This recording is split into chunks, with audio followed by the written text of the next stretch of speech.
নমস্কার। সাহিত্যের রত্নভাণ্ডার পরিবারে সকল শ্রোতা বন্ধুকে স্বাগত। আজ পাঠ করব বিখ্যাত সাহিত্যিক গোপাল চন্দ্র ভট্টাচার্যের রচনা। প্রকৃতির সঙ্গে ঘনিষ্ঠ যোগাযোগের সূত্রে তার রচনার মূল উপাদান প্রকৃতি ও প্রাণী জগৎ। জীবজগতের খুঁটিনাটি তথ্য সহজ ভাব ও সরল ভাষায় তিনি লিপিবদ্ধ করেছেন।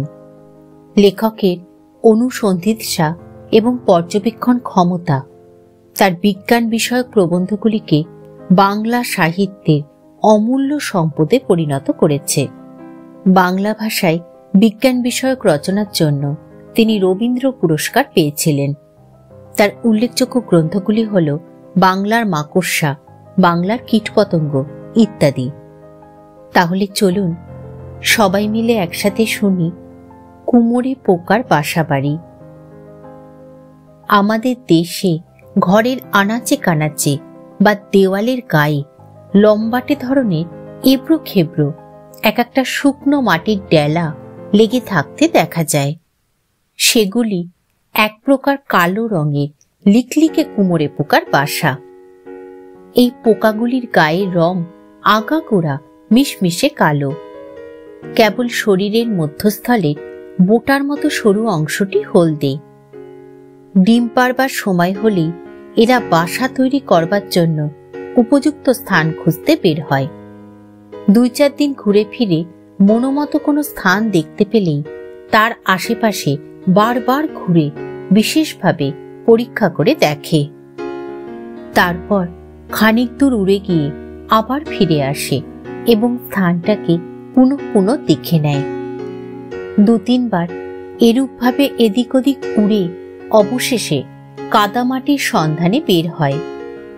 যতটা সম্ভব নিকটবর্তী স্থানে কাদামাটি সন্ধান করতে সময় সময় 2-1 দিন চলে যায়। কাদামাটির সন্ধান পেলেই বাসা নির্মাণের জন্য সেই স্থান থেকে নির্বাচিত স্থানে যাতায়াত করে রাস্তা চিনে নেয়। সাধারণত আশেপাশে 40-50 গজ ব্যবধান থেকে মাটি সংগ্রহ করে থাকে, কিন্তু অত কাছাকাছি বাসা নির্মাণে উপযোগী মাটি না পেলে সময় সময় 150-200 গজ দূর থেকেও মাটি সংগ্রহ করে থাকে। কাছাকাছি কোনো স্থান থেকে মাটি সংগ্রহ করে বাসার একটি কুঠুরি নির্মাণ প্রায় শেষ করে এনেছে।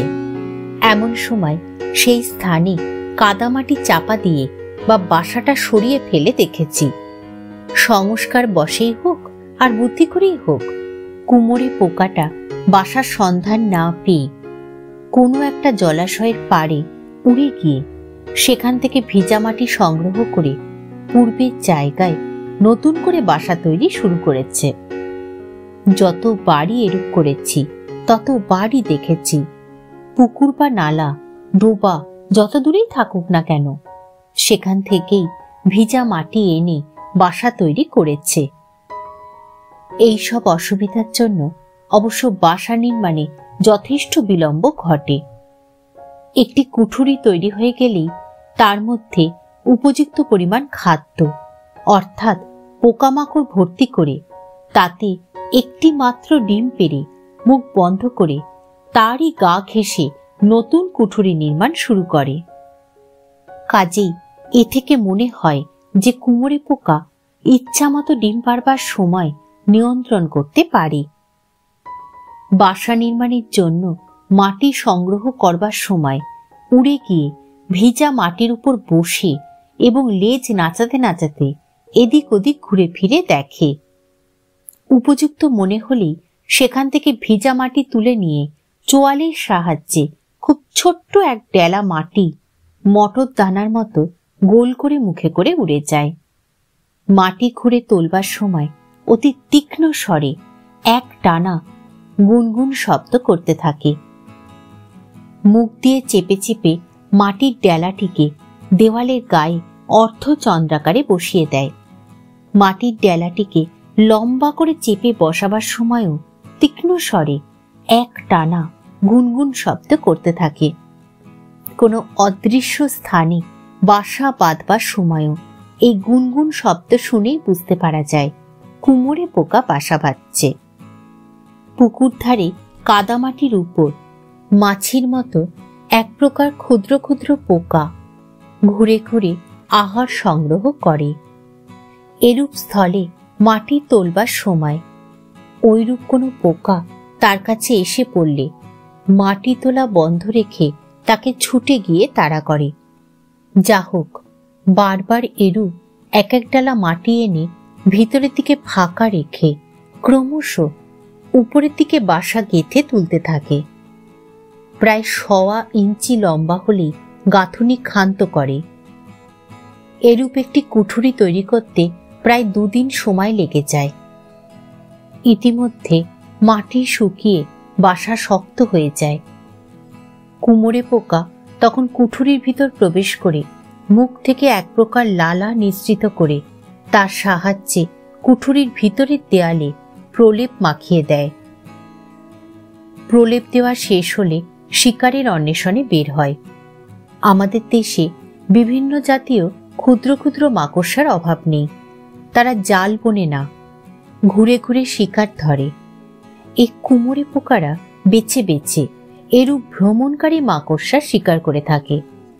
কোনো রকমে মাকড়সা একবার চোখে পড়লেই হলো, ছুটে গিয়ে তার ঘাড় কামড়ে ধরে। কিন্তু কামড়ে ধরলেও একেবারে মেরে ফেলে না, শরীরে হুল ফুটিয়ে একরকম বিষ ঠেলে দেয়। একবার হুল ফুটিয়ে নিরস্ত হয় না। কোনো কোনো মাকড়সাকে 5-7 বার পর্যন্ত হুল ফুটিয়ে থাকে। এর ফলে মাকড়সাটার মৃত্যু হয় না বটে, কিন্তু একেবারে অসাড়ভাবে পড়ে থাকে। তখন কুমোরে পোকা অসাড় মাকড়সাকে মুখে করে নবনির্মিত কুঠুরির মধ্যে উপস্থিত হয়।